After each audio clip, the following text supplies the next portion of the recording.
তাহলে আজকে আমরা কি শিখলাম? এক্স এর মান সম্মান কতটুকু আছে বের করতে কারো সমস্যা হবে? বুঝতে পেরেছে তো সবাই? বুঝতে কারো সমস্যা হয়েছে?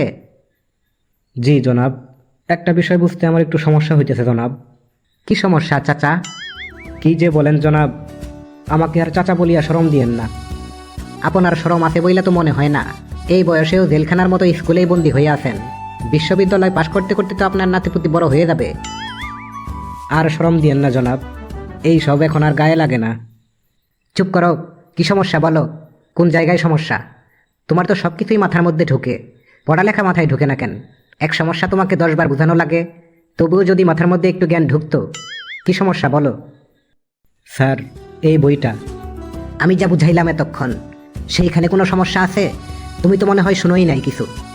আচ্ছা, বইটার কোন জায়গায় সমস্যা বলো? উপরের পৃষ্ঠাতেই জনাব। বই না পড়েই উপরের পৃষ্ঠায় সমস্যা ধরে ফেলছ? এখনো বইয়ের ভিতরেই ঢুকতে পারো নাই?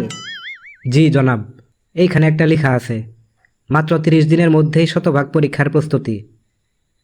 হ্যাঁ, তো হয়েছেটা কি? 30 দিনের প্রতিদিনই কি বইটা পড়বো, নাকি আজকে আর 30তম দিনে পড়লেই হবে জনাব? এইখানে কি যাত্রাপালা করতে আইছি? এইখানে কি যাত্রাপালা করতে আইছি? বের হয়ে যাও ক্লাস থেকে।